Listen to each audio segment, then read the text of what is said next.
Dave Palumbo here with Muscle Serpents University. And guys, today's a very special show. This is the first in, I think, many interviews I'm planning on doing in the future. I've interviewed multiple people in the bodybuilding and fitness world, for the last 20 years or so. And I said, you know what, I'm going to do this in the snake world, and I'm going to introduce this to the Muscle Serpents University channel. And I want to start doing some more educational videos. And people ask me questions sometimes, and I'm not always the most knowledgeable guy about what the right answer is. I like to go to the experts.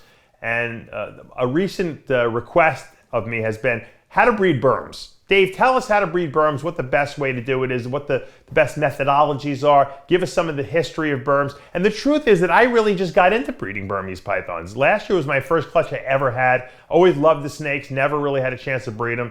And one of the people who really guided me was a good friend now, I can call him a good friend, Tom REAGAN. And he came to me for bodybuilding advice. So our two worlds collided and we hit it off. And so he happens to be probably one of the most knowledgeable people about Burmese pythons that I know. And he's produced a lot of world's first here in the US. And so I said, you know what, who better to talk about Burm breeding than Tom REAGAN? So Tom, welcome to the show. Thanks, Dave. Glad to be here.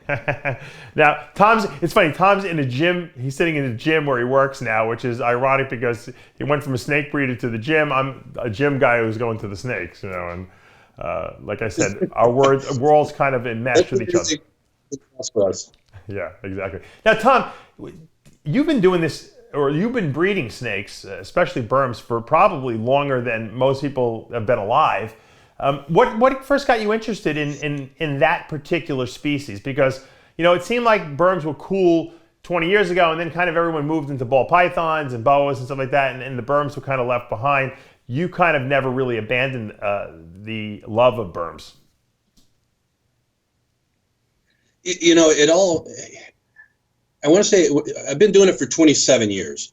Almost 30 years now that I've been in the snake industry and breeding Burmese pythons. I got my first clutch around 1993 or so. And what got me interested in the Burms in particular was, whenever you're a kid, and I've always been interested in snakes. My dad was a veterinarian. We always had all sorts of animals. Cool. But we always kept whatever we could find in our backyard. And for me, it was speckled king snakes, or it was a hognose snake, or a Texas rat snake, which has now been renamed a western rat snake. But I kept everything that I could find that I could catch. And then when I got into college, I was working on a degree in biology at Texas Tech, and I realized that you could start ordering different snakes, and a price list came across my desk, and it was from a guy named Tom Crutchfield. Tom, a good friend. That's how we used to do it, Dave, was mail out price lists. There was no internet, there was no photos, there was no anything. So you were buying a snake sight unseen, basically. That's all. I mean, You got this massive price list, and I was just in awe. Tommy Crutchfield had them. Glades Herp was out. Gulf Coast was out. And those were the biggies at the time. And so you get this price list. They were all these bright, brilliant, fluorescent colors. You go through it, and you're just amazed. You're like, what is a doomeril boa? What are all these things? I can order an emerald tree, and then you're like, get down to the venomous stuff, and you're like, a king cobra. Holy shit, I can order a king cobra. And so at that time, you realize that this whole world opened up from these importers. But a friend of mine had a great big Burmese python in this cage, and I went over to his house, and I just went up to the glass and looked at this snake, and it was massive. It looked like a big tractor tire coiled up inside of this cage, and I was like, this is the direction I'm going. I have got to do this. Uh-huh. And he's since moved on, and he's doing short-tail pythons and that sort of thing. And that was where it really began with me for Burmese pythons, was seeing that one in that guy's house, and that was probably around 91, or thereabouts. Were people even breeding Burmese pythons then? Was it something that people knew how to do, or was it like very rare people? Because I think most of the stuff were imports, right? Yeah, at that time, most of the things were imports. That was about the time. It was around 93, 94 when Tom brought in the first albino Burmese python, and Bob Clark got his hands on it. And so they worked together on that project. And that was the first time, too, that we realized that these snakes and the morphs could become an investment animal.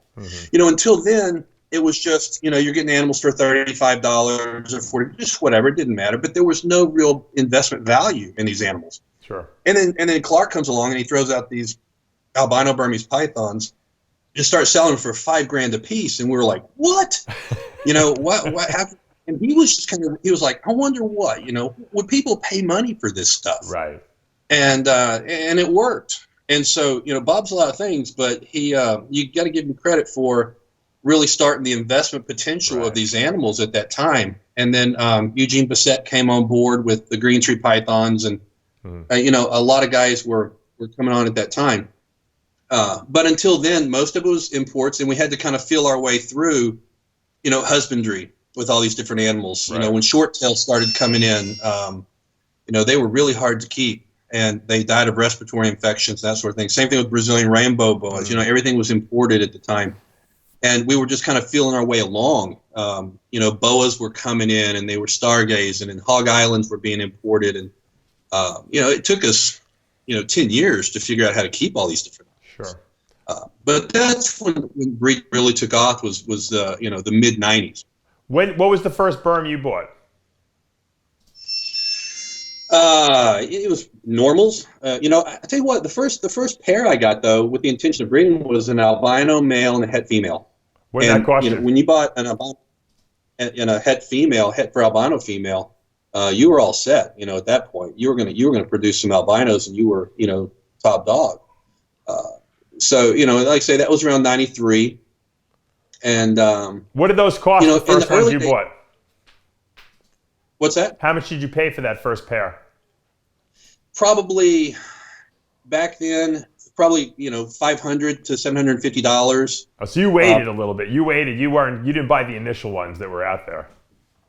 What's that? You didn't buy that initial lot of the really expensive ones that Bob first produced. I didn't do the $5,000. I don't even remember exactly how much it was, or even how I came about them. I don't know where I ended up with those animals. I think a buddy of mine was breeding, and I ended up getting a pair off of him. Is where the original ones came from that I had. Vin Russo told me he sold his car he was driving to get a pair of the original albinos, and he made all his money on the first breeding of those things. I think he paid like you said, $5,000 for the pair, and or $5,000 each maybe, and he produced 35 of them or something like that, and he made like 35 or $50,000 or something like that selling them, and that's how he started his whole snake business on that. And as long as you're the first in, you can make that. Snakes was always this business where, as far as I was concerned, it was always a hobby that I hope would pay for itself. And that's all I ever wanted out of the thing. It's just a hobby that would hopefully pay for itself. Now, back in the early days too, we're talking about, still in the mid 90s, nobody really specialized in anything. Right. Everybody's diversified. And I've seen your place, and you're very diverse. You've got boas on this side, you've got the Morelia over here, you've got Burms, you've got balls, you've got your tortoises, you've got your aquatic turtles, you've got your blue-tongued skinks, and it reminds me of the way we all were back in the mid-90s. As you walk into the reptile room, and bearded dragons were over on this wall, and blue-tongued skinks were on this wall, and you had a few sulcatas over here, and some leopard tortoises, and your dumarils were over here, and this is where the red tails are. And then, it got to the point where everybody sort of compartmentalized and started specializing in things. And it didn't take long to realize that if you wanted to stay in front of the game, you had to specialize in something and take all your resources, your time, your money, and really focus on a particular species. And for me, it was the Burms, and that's kind of, you paint yourself into a corner and pigeonhole yourself into one particular species, and you take off with it. And that's kind of what I did. So now let's go through just quickly. You have a lot of world's first. Once you get into Burms full force and you start breeding them, how do you go about finding the new morph? And it must have been exciting when the hypos first came out and the greens came out. Do you remember all those landmark I guess you could say firsts? Yeah, it was early on. Tom Widener was the guy that produced the first green, and he did that early. Bob came on board with the first albinos. There was a guy actually in Italy that produced the first granites, and then somebody in the U.S. named Bob took credit for it. But but that was back in a time when there were no pictures, there was no photograph evidence or anything like that. But when first started coming out, it was who knew the importers and which importers knew the exporters. Gotcha. These all coming out of Thailand. They were all coming out of Southeast Asia. And if you knew who to talk to, you could be one of the guys that was first to get them. Now, I was fortunate enough to have a very good friend who was an importer, Michael Cole. And Michael, yeah. So, yeah, Mike's a great guy. Michael Cole, I've been with a long time, and there are very few people I'll do breeding loans with on this planet, and he is one. And Michael would, he recognized that I could take the Burms and I could produce with them, and so he had access to a lot of the species that were coming in, and he was always, one of the first ones. He had a great relationship with the exporters. He was an importer, and so Michael and I worked very well together on that. And he would get in a lot of the firsts, the morphs. He would send me pictures and say, "Do you want to work with this?" I'm like, "Yeah, get it." Yeah. And so he would get it. He would send it to me. I would produce with him, and then it would go from there. Interesting. So that's. Yeah. How did you get the first the hypos? The first hypos came in around 2004. There were two clutches that came in, or two groups that came in. One came in 04 and one came in 05. And, everybody was at the time saying that the 04 group was different from the 05 group. These were called Phantoms. These were called it. They're all the same. They were all the same. And then those came through Michael also. And he sent me a group of those around 05 or 06 or something like that. And I started work with them and raise them up. And that's where those came from. And, I got out of the hypos pretty quick. I got into them, got out of them. I got them in 06. I was producing hypos by the droves around 2009 and produced the first full hypo clutch. And there was a lot of variation in those animals. And there was, a lot of, like I say, kind of feeling your way through the dark on these things because we didn't know what we were going to get. You breed them for the first time and there's all this variation. You're like, why is there variation? Then you breed them to a morph and then the hypos absolutely accentuated those het traits in those morphs. I mean, it was just the hypo is very sensitive to the canvas, and so the canvas was really bizarre in a lot of cases. But I got in and I got out of them because I thought, these things are a co-dominant trait, incomplete dominant really, and we're going to be stepping on these things when we step out of our backyard, in a couple of years because everybody's going to be producing them. And it just never really happened. Who made the first the super, the ivory? There were two. I did one. I produced a clutch. There was another guy. I don't even know if he's doing it anymore. Were you surprised? What's that? Were you surprised when you saw a white snake? No, because we knew what was going to happen. Oh, we knew it was coming. Why did you know, why did you suspect that? Because it had been done overseas. Oh, okay. And we were the first ones to do it in the U.S. But we knew it was going to happen. We expected them to be the true leucistics, though, which was a recessive trait.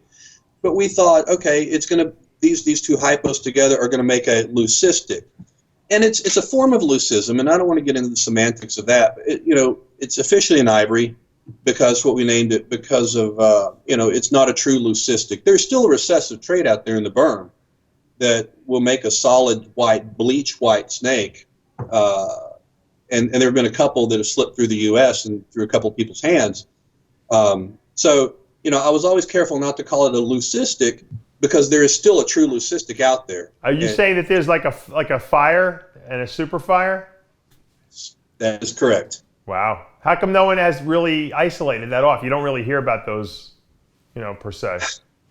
There were a couple in the U.S. A guy named Dave Larson had one, and then another guy named Stan Shiraz had one in the U.S.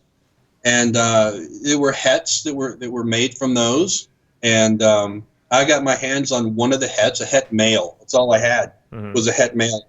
And when you have a het male, for God's sake, that's one of the most difficult projects you can imagine because you breed Did it have visual cues in the head form or no? No. Wow. So it was true recessive. True recessive. No visible traits or anything like that. So I bred that het male to a labyrinth and to a labyrinth female and got a clutch of babies. And so then I'm raising up a het male and 50% possible het females. Well, it doesn't take long to take up an entire room, in a snake building. And, I'm like, I can't give up on this project. And so I'm raising up, 6 or 7 or 8 of these possible het females, thinking maybe 3 of them might be het. And then I've got to breed a het male to a possible het female. And then, it was just like, this is going to take me 12 years. So you quit? You didn't do it? I finally just quit it. I was like, So you just sold everything off as what, regulars? Yeah, everything went out as regulars. Everything was just normals. I think we exported them. That was one thing that Michael and I used to do too. Was whenever we produced something new, we would take the visibles and sell them. And so a lot of times we're left with all these hats. Yeah. And I would tell Michael, I said, these are the females, these are the males. Send the males to Germany and send the females to Korea. Different parts of the world. So there's a lot of mixed blood out there, is what you're saying, basically. Yeah, things are going to pop up. Yeah. And, people are going to breed stuff together. Like the first, I think it was the first hypo labyrinth, was an absolute mistake. The guy that produced it had no idea, and he sent me a picture, and he goes, "Yeah, I produce these hypos, but they're bizarre looking." And I was like, "Send me some pictures." I'm like, "Dude, you just produced the first hypo labs." Oh my god! And he picked up 2 hypos that were het for lab, didn't know it, bred them together, and ended up with hypo labs. Wow, that's cool. So yeah. All right, so let's take a step back. A lot of people out there are getting into berms again now that they kind of made a temporary, restraining order of the law that they passed, where you couldn't, send berms from state to state. Now you can kind of ship them within the United States to different states, which is kind of cool. I don't know why they ever restricted it, but now that it's lifted, I think that the berms are becoming more popular again.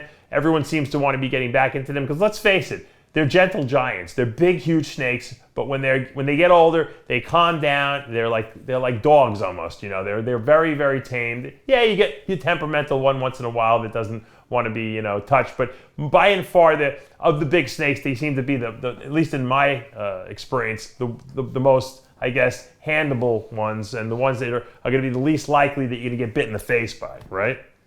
Yeah, well, I've taken a few shots in the face with a berm, but least likely, we'll say. So, people want to breed these because they're big. They're very colorful now. We have a lot, and there's even new morphs now. We get the pied coming into the United States, and we have champagne, and people want to know how to breed these things, Tom. What's the secret? What have you discovered over almost 30 years of doing this? Give us like a step-by-step, simplistic way for people who are getting into breeding berms to do it in an easy, reproducible way. Well, first of all, there are no shortcuts. Just like anything else, whether it's bodybuilding or whatever, you got to be patient with this and enjoy the process. And there are no shortcuts. Yeah. You mentioned the word champagne. I want to say this real quick. We've had champagnes in the U.S. before. We had them back around 97, really? 98. Wow. Yeah, and I'll tell you, it's part of the fader debacle. The faders were pronounced non-genetic because Bob got in, all these different faders and bred them together and produced normals. Well, they were different strains. One was a champagne, one was a true fader, one was this, and so what was a fader for people who don't know? Fader was a snake, a Burmese python that came in around the mid-70s, mid-90s, around 97. And they started out with a little bit of a chain-like pattern on them as babies. And as they got older, the pattern faded to almost like a patternless type of a snake. Mm. But there were a couple of different strains that came in, and they all looked similar enough that you would think, okay, if I breed these together, I'm going to get a visible. But when you breed them together, you get a double het.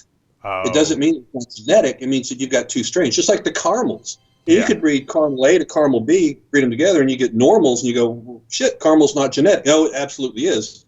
Those 2 caramels are not compatible. Gotcha. And the same thing happened with the faders in the mid-90s, is we had some that just were not compatible with them. Right. So anyway, we've had the champagnes here before. I've got pictures. I had some. Interesting. But anyway, breeding. The secret is be patient, and there are no shortcuts, and you have to go into breeding season thinking, if it happens, it happens, and if it doesn't happen, there's always next year. And I've always said too that it's the failures that keep me coming back. It's the failures that kept me going back into the next season, not necessarily the successes that I had. Right. And when you failed at something, and I can't even tell you, Dave, how many clutches of firsts that were slugs that I just dumped into a trash can. Oh, I know. That's terrible. I've had that happen. $50,000 by, into a trash can. Until you get the cash for that animal, it's nothing, right? I mean, no. And, I sent you that one thing, and it was, so you get them to lock up. Big deal. Yeah. So she stops eating. So what? So she ovulates. All right, whatever. So you get good eggs. Okay, start getting a little bit excited at that point.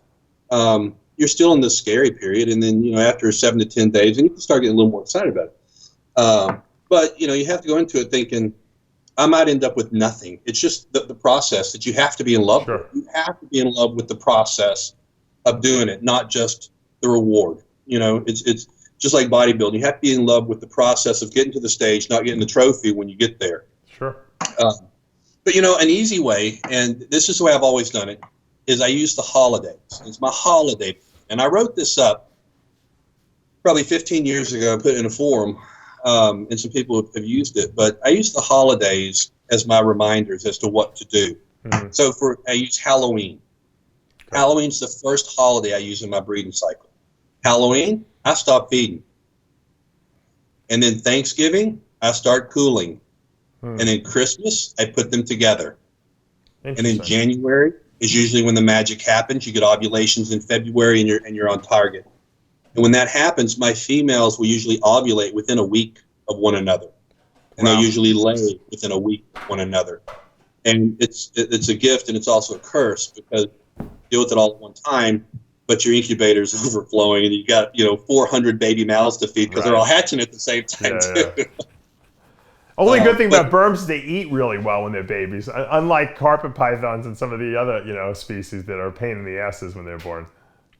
Yeah, they all eat great, and that's the one thing about baby Burms. They just most of them eat well. You produce the ivories this year, and I told you, you're not going to get bit by an ivory. And I bet you didn't get bit by a baby ivory. You know what? I have been. I'll tell you what. The albinos don't seem to bite. The ivories, they can be a little nippy. I noticed. Everything seems to have calmed down as they've gotten a little older and a little more mature. But yeah, the ivories, everything was biting the hell out of me. I don't know why, except the albino stuff. The albino stuff didn't bite me at all. Good. Well, I'm glad it's happening to you, because that means that they're going to eat. Yeah. No, they're all eating. Everything's eating pretty well, so I can't complain about that. Burms are, this was my first year breeding them, and it was a pleasure, really. I mean, aside from the fact that, like you said, the eggs are so big, they take up your whole incubator, because you can only put so many in a box. I had like 3 boxes for one clutch, whereas a ball python would be 1 box, and even you could have 25 carpet eggs in 1 box, because there's tiny little eggs. But the Burm eggs are huge. Yeah, and I used a walk-in closet for my incubator. I think I'm going to have you come down and build me one here in my snake room, because that's what I need. It works great. I got the idea from Ralph Davis. He used to walk in a closet in his home for his ball pythons, and I was like, I need to do that. And so I converted one of my bedroom walk-in closets straight into an incubator. Right. And it worked great. Yeah. So. But anyway, going back to the breeding, when I always stop feeding, and some people say continue to feed small meals. I stop feeding, and I'll tell you why. A couple of reasons.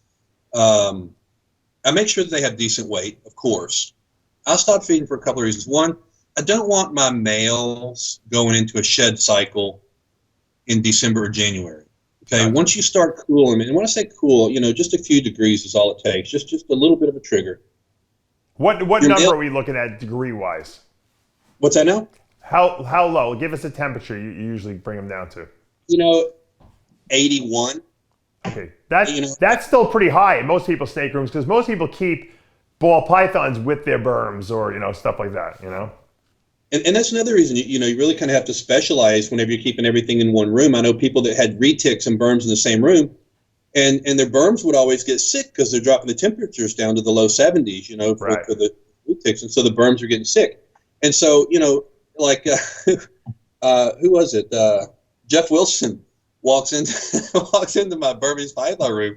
He's like, "Oh fuck, can't fucking breathe in here. It's so hot. How do you stand it in here?" I'm like, it's just what you do. It's why the snakes are healthy.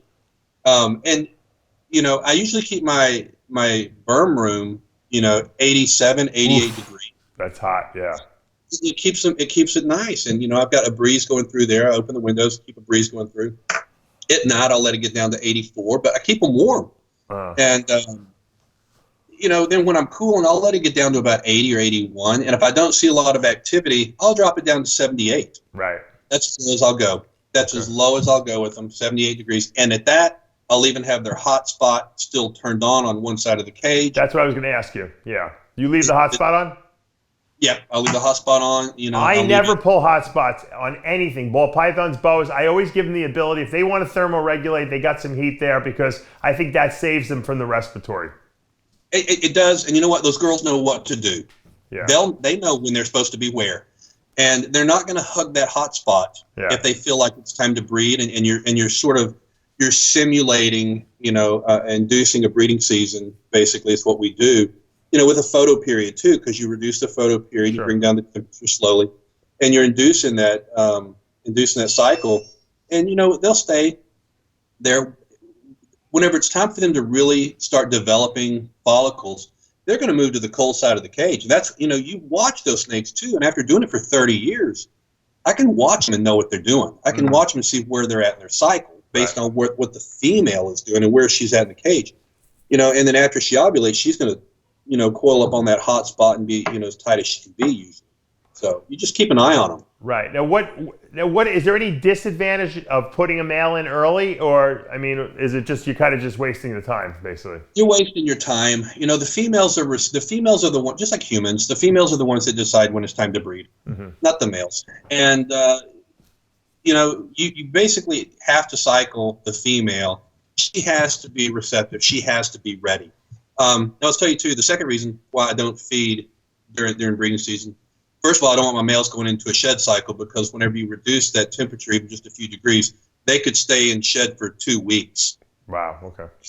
2 weeks in January, if your male's in shed, that's a big chunk of time that you're not breeding, because he's not going to be active during that time. And males are receptive, they're ready, and your male's over here in shed, and you're like, so I make sure that the males are not going to, I don't want them going into a shed cycle. Second reason, I've had problems in the past with females when it comes time to lay their eggs, that they're blocked with uric acid by the vent. Gotcha.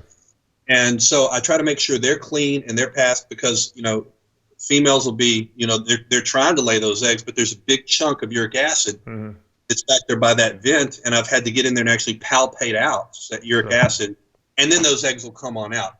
I just don't want any trouble with that, and it causes egg binding and that sort of thing. So just to be on the safe side, make sure they have good weight. Stop feeding. And, you don't feed the entire process until they lay. Oh, sometimes if I decide that I've got a female that she's acting really hungry and she's I'll give her a large rat. I'm not going to give her a rabbit. Right. I'm not going to give her a chicken. I'm not going to give her anything like that, which, by the way, chickens are great for them. I'm just going to give them like a large rat, just enough to kind of keep her metabolism going, make her happy. But if they're not acting that way, I'm not going to do it. Gotcha. Okay, and that makes sense. I feed. I don't give huge meals anyway to my Burms, because I don't want them enormous. I'll give them a rabbit once in a while, but is there any negative to not feeding rabbits? Because you hear everyone feeds Burms rabbits, but what's wrong with giving them a rat, a week, or a jumbo rat a week? Or two? Nothing. Okay. Nothing. I like to diversify their diets simply because I like to do what's the most natural for them. In the wild, they don't eat just rabbits. Yeah. They don't eat just chickens. And so I mix their diet up just to make sure they're getting all the nutrients that they need from different types of fiber or different types of things that they need. So, I feed a lot of poultry, fed a lot of rabbits, and I've never had a problem, with any of that. But I just like to keep it diversified. When companies have, sales on colossal rats, I'll buy 6 dozen of them. Right. And throw those in there and feed them some rats, and just keeping it diverse. In college, we used to go out because we were broke. Yeah. And we would go and take a BB gun underneath the bridges and shoot pigeons. and feed our birds pigeons that we shot underneath bridges. And those, we say we were broke college kids. We eat macaroni and cheese and feed our birds. Exactly. Can Burms be fed too much? Like with boas, like they say, don't overfeed them because it actually will shorten their life. They won't breed as well. Are Burms like because ball pythons? It seems like you can't overfeed them. They'll stop eating when they don't want to eat. You just feed them as much as they'll take. What about Burms? The thing with Burms is this: they don't have that regulation. I mean, the ball python. With ball pythons are known, notorious for going off food, and then you just say, "Oh, she's not hungry. She doesn't need to eat right now." Burms will generally always eat, and to a fault. And the problem that you get into with Burms is simple obesity. The same thing we run into with humans. Yeah. Is whenever you overeat, you get too heavy, and that's one of the biggest problems with keeping Burms in captivity. And I think that Burms in the layperson's hands are not well suited for captivity. There, I said it, because they get too big, lazy. People don't keep them properly. They think they do, but they're not. They let them get too big. They want a giant snake, so. Right. They try to get it 15, 16 feet, but they're keeping it in a 6-foot vision. And, the Burmese python lung capacity is huge, and it's meant to absorb a lot of oxygen. And they just aren't given that opportunity when they're all coiled up in a cage. Yeah. And so, that's where you start getting respiratory infections. That's what they just get big, lazy. They get to be like big, lazy speed bumps laying in the cage. So right. Can you feed them too much? You can. It's just, bad for them physiologically. Right. So, all right. So you stop feeding. You lower your temperatures around Thanksgiving. January, December, you're putting the males in with the females. Around Christmas time. Right. Christmas time, I put the males with the females, and nothing's going to happen. Generally, nothing happens before then anyway. Can you put the males in too early? Here's what's going to happen. I think you and I had this conversation one time, a few months last year, I guess. Yeah. Your male in a little bit early, and the female's going to do one of two things. If she lays there and does nothing, that's good. Otherwise, she's going to raise that tail up, and she's going to start peeing and musking and acting stupid, and she's saying, I'm ready. And a lot of people think, I put my male in there, and she just opened up. She said, here it is, big boy, and that's not the case. Saying, get away from me. So when the female does absolutely nothing, that's a really good sign. Leave the male in there. But if you put him in too early, you're going to stress her out. Gotcha. And it's funny. Last year I was sending Tom pictures, and I was like, I couldn't figure out why this male and female weren't breeding, and then I realized that Tom's like, you got two males in there. They're fighting with each other. And I'm like, they're combating. And I'm like, holy mackerel. And then I think when you came to my house and you took that training course I gave, I had just put the male in with the other female that I didn't even know if she was going to go, if she was old enough yet. And I think the day you got there, they locked. We saw a lock, I brought you some good mojo. It was one lock, and that was it. And that was what produced the whole litter. That's the one you saw. A lot of that happens in the middle of the night. That's a lot of times they didn't even lock up. You go out there at 3 o'clock in the morning and think, well, you probably are out there at 3 in the morning. I know you. Yeah. I'm up all in the hours, a little hours. So you'll see your locks, in January most of the time? Yeah, most of the time, December. And every year, I would tell my wife, I'd say, I don't think it's going to happen. I don't think it's going to happen this year. And she goes, Tom, you say that every year. Every year you come in this house and you say, I don't think they're going to breed this year. And then every year they do. And so, it's one of those be patient kind of things. But, you start putting them together. Generally, Christmas to New Year's is the week when things start to transition, things start to happen. Gotcha. And I think it's based on timing, based on, when we started cooling and reducing the photo period. Right. January, you get a lot of breeding activity. Like I say, that's when the magic happens. And then you start getting a lot of ovulations around February. Once the female ovulates, you see an ovulation, take the male out. Or once you start seeing her hug the hot spot really tight, maybe you miss the ovulation. Is that the sign when she's sitting on that hot spot that she's going to probably, lay pretty soon? She's doing something. She's developing follicles, or she's she's already ovulated and you missed it, or she's developing those follicles. That's whenever you start seeing them rotate up too. Right. A lot of times they'll go ahead and rotate up, and you go out there and the belly of the scoots are straight up in the air. and they're just warming and they're rotating, that entire body and those entire oviducts. What's the deal with sheds? Because with ball pythons, they got a pre-ovulation shed, they got a post-ovulation shed. I'm one of these guys that always misses the ovulations, but I usually catch the post-ovulation sheds, and so I usually know, all right, 30 days from now, I'm going to see a clutch laid. What landmarks do we look for in the Burmese python? The same thing. You're going to get an ovulation, and then you're going to get a post-ovulation shed about 7 to 10 days later. Mm-hmm. And when you're dealing with, you can remember it this way because you're a boa guy too. From ovulation to parturition, or oviposition, you're looking at 60 days from the time you're female. And so what we've got from ovulation, we're going to have 30 days. Or let's see, I guess it's going to be 90 days. We got an ovulation, we're going to have the shed, and then you're looking at 30 days from ovulation. You're going to end up with eggs on the ground. That's right.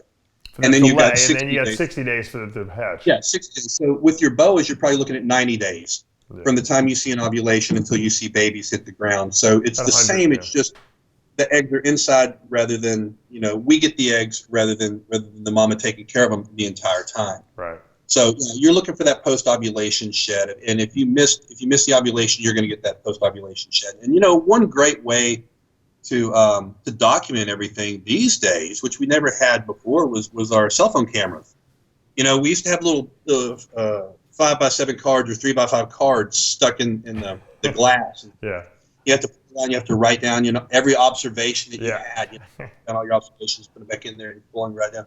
Now, I see a lock, I just take a picture of it, or I see an ovulation, I snap a picture of it. And then I can go back through my phone and go, when did she ovulate? When did she shed? That's what I do, because I'm too lazy. You didn't this year. Post-ovulation shed. You made me go back and you figured it out from my phone pictures. Right? You said, look at the date on it. You told me what to do. I didn't even know to do it. You told me what to do.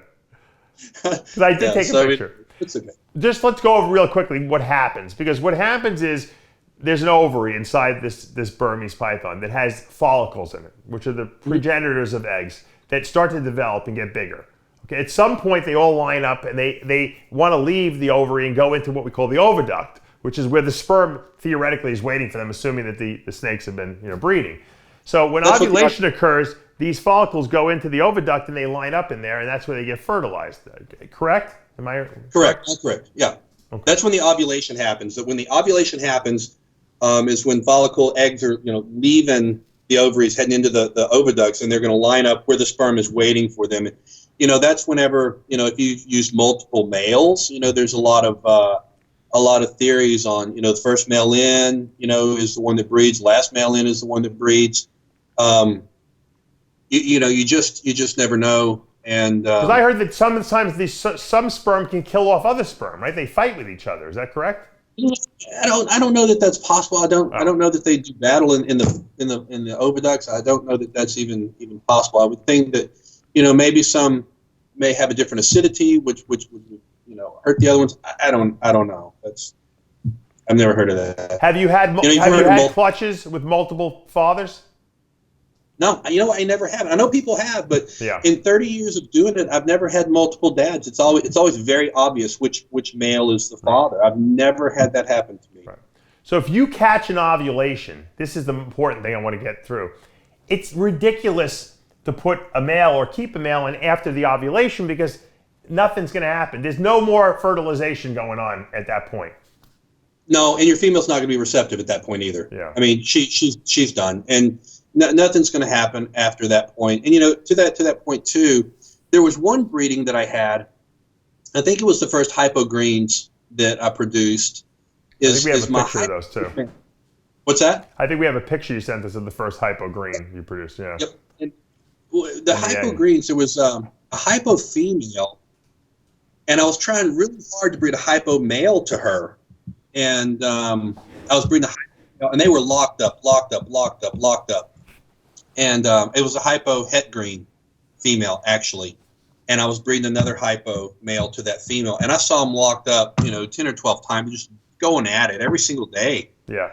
And then one night, I put a green male in there with her.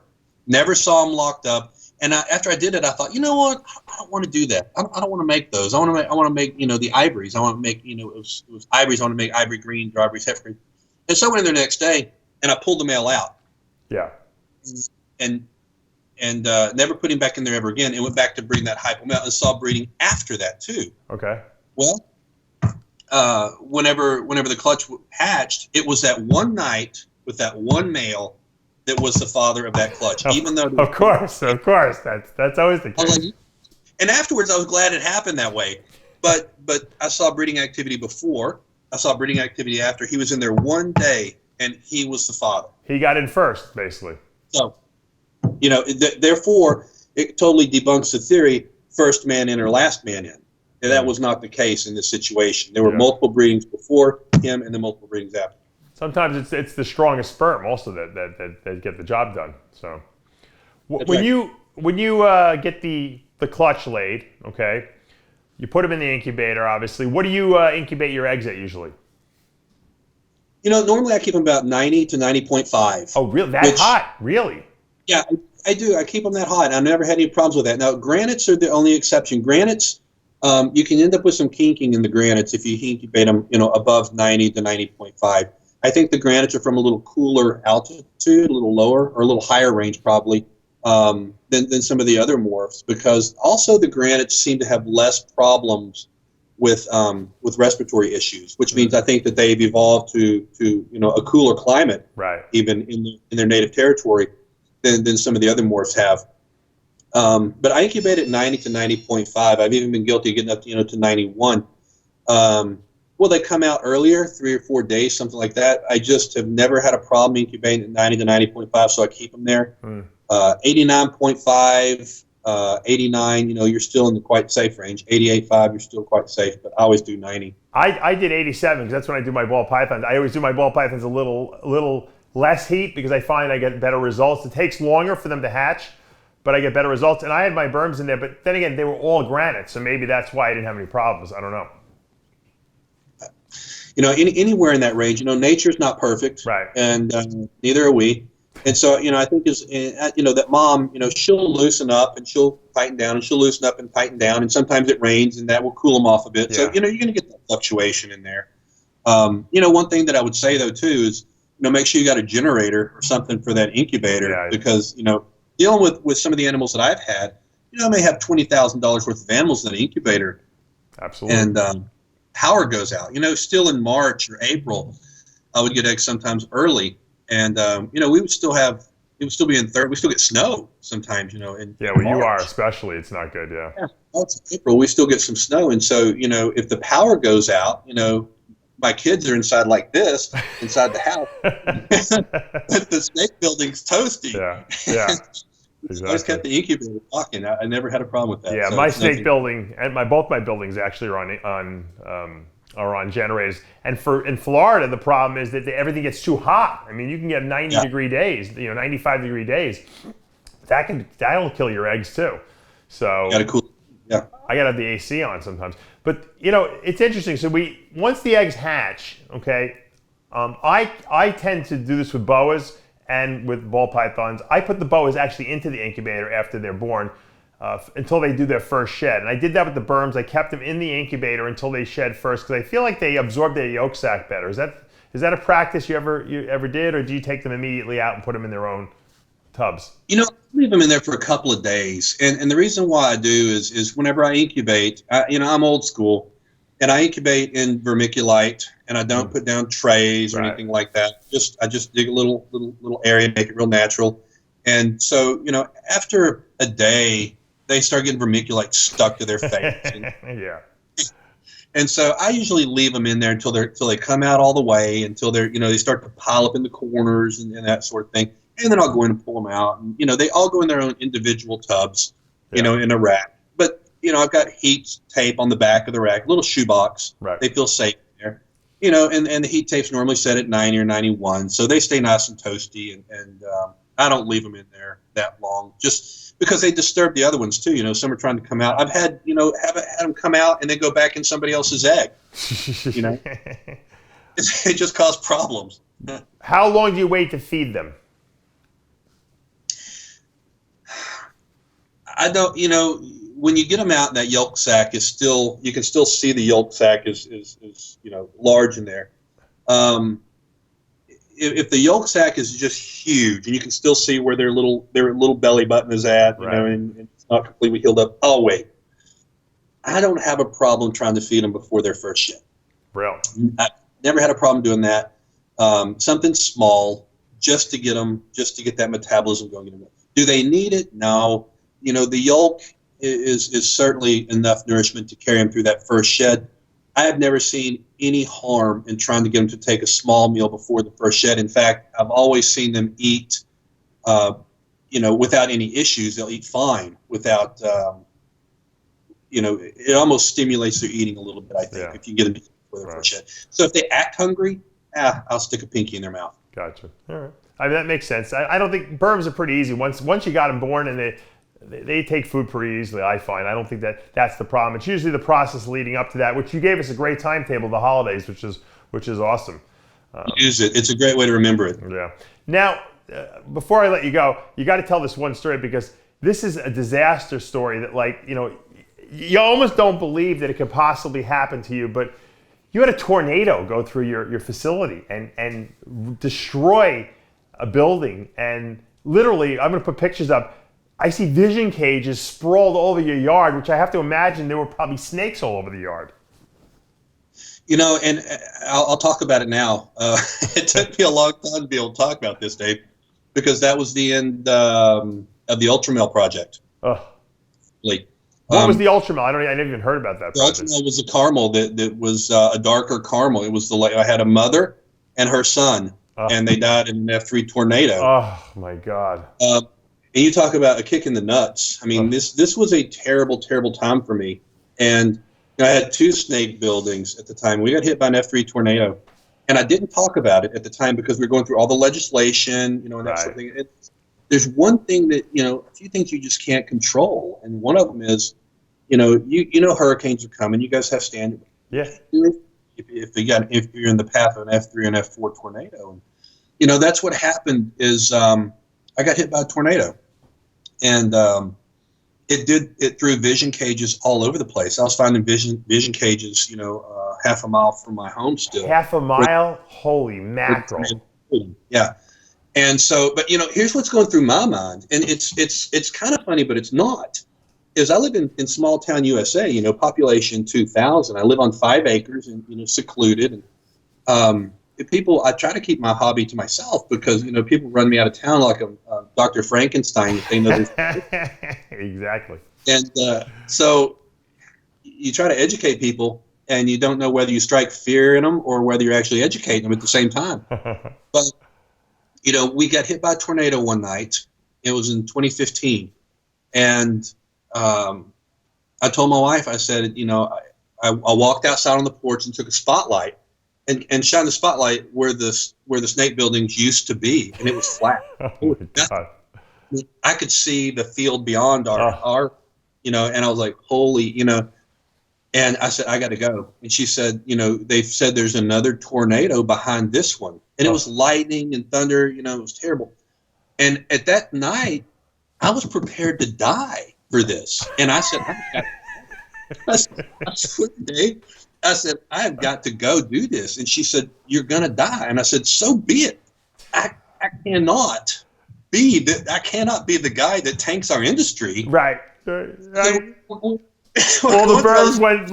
Now Texas has a breeding population of Burms because of Tom Reagan, right? Yeah. Exactly. You know what? It would have been the biggest news story all over the United States of America. Right. 12-foot, deadly pythons released, and so I'm out there and using the lightning as light to try to pick up these animals, and I found them all except one. I found them all that night. I was getting bit in the chest, and I'm holding them out like this. And no. I didn't even care about myself at that point. Here's what I was picturing was the news. Yeah. Picking up on Burmese pythons that were loose, that had been let loose by a tornado. We were fighting this whole Hurricane Andrew thing and the snakes in the Everglades, and right. Good God! And so immediately I called USARK. I called Phil and I called Michael, and I said, guys, this just happened. I go, what are we going to do? and they said, we should come out with it and say, look how responsible our owners are. And I was like, are you fucking kidding me? I go, no. I said, I think that's the worst thing we could possibly do right now. I said, I'm just telling you to be ready in case the news gets a hold of it. Yeah. And I said, because it has potential. So the first thing I did is, drag all the vision cages that were spread over 5 acres. Yeah. Drag them to the woods because there were news helicopters. Oh, no way. Holy mackerel. The picture that you have is a picture that a news helicopter took and put it on the news in Dallas. And a friend of mine called me and said, dude, you're on the news. I thought you flew a drone over your property. But I should have known there probably were no drones back then. Yeah. No, sir. No, that was the news helicopter. And they called me, my friend called me, he goes, I'm the only one that knows that those are 6-foot vision cages spread all over your pasture. Because I don't think anybody else knows what they're looking at, but you're on the news. And so I immediately took and dragged the cages into the woods. But I'd collected all the snakes at that point. Where did you put all the big snakes? I took him to a friend's house, and I told him what was going on. Tom, you took him to a friend's house. Where'd you put him, though, to bring him to the friend's house? What's that now? Where did you put them all to get him over to the friend's house? In vision cages. We loaded them on a trailer, vision cages that didn't have broken glass. Oh, okay, I got you. The vision cages were still in the pasture, so we pulled a trailer and started loading them vision cages on the trailer and putting snakes in the vision cages and took the trailer and the vision cages to my friend's house, and we stacked them up there, and I'd have to go care for them there until I could rebuild my building. Right. And there was one that I didn't find, and it was a little ball python. and I let him go. I didn't let him go, but I was picking up. I was like, I've got to get the 14-footers. I've got to get these big females. I've got to get these males. And I saw that little guy, and I'm like, I'm coming back for you later. And I got the big ones, and then I never saw him ever again. But then we had a cold winter, so I'm sure he met his demise. But that was the only one. There was not a single Burmese python out of 2 snake buildings. Wow. That was recovered.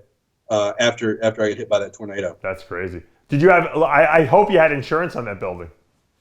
I did, yeah. But you know what? One thing I learned is that insurance only covers 10% of what you got your house insured for on your outbuilding. So it didn't cover everything to rebuild my building. I got to rebuild. Yeah. And you stayed in the hobby after that, and then you for another 2-3 years.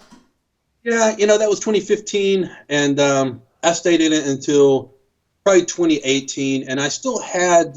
Right now, I'm snakeless for probably the first time since I was 24 years old. That's crazy. But I had some caramels and some head caramels, no visible caramels at that point. Head caramels, double head caramels for two different strains of caramel, and they're actually in a friend's high school classroom right now as normals. Wow. They just sort of disappeared into the sun. We just what I do with the long of the heads I didn't want to produce anymore, and I didn't want them to be bred anymore, and I just flipped them away, and so now they're at a friend's classroom. Maybe I'll have to have you steal those back for me so we can get those things going again. And like I say, things are going to pop up from time to time, and it's that are out there. There you go. Hey, Tom, I want to just thank you, of course, for taking time and going through this whole process, because I know that the people out there love this stuff. They really want to know what the process was and the timetables. And, it's similar to other pythons, but there are nuances. And I think that those nuances really make a big difference between success and failure sometimes, I agree with that. And the more you learn the personality of the animals and the characteristics of the animals, they're quite predictable. Yeah. And, you've seen it, just like you tell me all the time in bodybuilding, you say, stay out of the forums. If you've got a question, I go to you with my question, because you've seen it. You've been doing this so long, you've seen it. And I tell you the same thing. You've got a snake question, stay out of the forums. Just come to me and ask me because I've seen it. And, you do it for long enough and you just learn the nature of the animals. It become, part of you, and that's kind of where it got to be. I know when you come to me and ask me questions, and I know I can see a sense of relief when I explain something to you about the fitness or bodybuilding world. When I ask you questions about snakes, I feel like a sense of relief also, like someone actually knows the answer to my question. It's nice when there's people out there that can answer your questions, because it seems like the most difficult problem to you, but yet someone who's done this for 20 years plus, it's just another day at the bank, so to speak, you know? Yeah. Yeah, you can say, I've seen this before. Right. I've seen this before. I've seen this before. Yeah. So it is comforting. All right, well, guys, once again, I hope you guys got some good information from Tom and my discussion today, because it's all about sharing information so that we can educate the next generation as to what to do. And what do you see as the future of berms? Do you see? I noticed there's a lot of dwarf berms, the dwarfs coming into the marketplace now. What's your take on those? You know, the dwarfs, I bred the dwarfs for a long time, never dwarf to dwarf. I bred half dwarfs. Yeah. And the big idea was just to try to reduce the size, to keep them healthier, and it worked. You know, I love the half dwarfs. I think we should do more with the half dwarfs. Yeah. You know, the pure dwarfs, when we first got them in, they were little chainsaws. I mean, they were just hard to work with, and they just weren't really fun to work with at all because they were so aggressive. And so you just couldn't get near them. And, you know, now that they're being captive bred, they're a little different. But I think the dwarfs are an amazing animal. And bring the dwarfs to the big berms. You know, here's the problem with that, though, Dave, is you're going to start getting people breeding them. They don't know what they've got, or they're going to sell it, and then it's going to end up getting sold. And somebody's going to get a half dwarf. They don't know it's a half dwarf, and then you're going to breed it to something. It's going to get muddied, and I know it is. But the half dwarfs are really neat animals. They absolutely are. They keep the animals smaller. They keep them healthier, and it's probably one of the best things we could do with the berms. If you want to know the truth, is to breed the dwarf. Is it better to use a dwarf female and then a male, like regular, to get the genes into these females? Because I heard that the female, at least this is what I know from genetics, you know, the mitochondrial DNA comes from the mother. So you would think that if the female is a dwarf, that you'd be more likely to get dwarf babies. That is all true. You know, I've done it both ways. And this is the way I started, was breeding the dwarf male to the female, because that was the easy way to do it. Yeah. You know, you had dwarf males, and we could get them up to 5 feet long. But, you know, you've got a 9-foot female, 9.5-foot female, and it works. But the biggest dwarf females that we could get at the time may have been 6 feet long. Oh. Well, you know, the smallest breedable male you could find was 6 feet long. Yeah, right, exactly. And so it was a challenge to do it that way. Now, whenever I bred the dwarf males to the full-size females, babies weren't that much smaller. I mean, the females still got, you know, 10 feet long, 9.5, 10 feet long. When you reverse that, when you use a dwarf female and normal male, yeah, your animals are going to stay 6 feet long, 6, 7 feet long. That's awesome, yeah. And the more you breed back into them, you know, F2 and F3, once you take a half dwarf and breed another dwarf into it, you're going to get remarkably smaller as well. So, yeah, they're great. What do you know about there's like a butterscotch, like they're calling it, morph in the, I think it might be the only morph in the dwarf berms. Yeah, actually, I think I was probably the guy that identified that as the only morph for the berms. You know, that, and I agree that it is. Gulf Coast had a group of those animals, and he offered them to me, Chris McQuaid. Yes. Chris. You know, wanted to sell them to me. And I liked them, but I didn't like them that much. I didn't like them that much for the price tag he put on them. So they went to a guy named George over in where is he? Austria is where I think he is.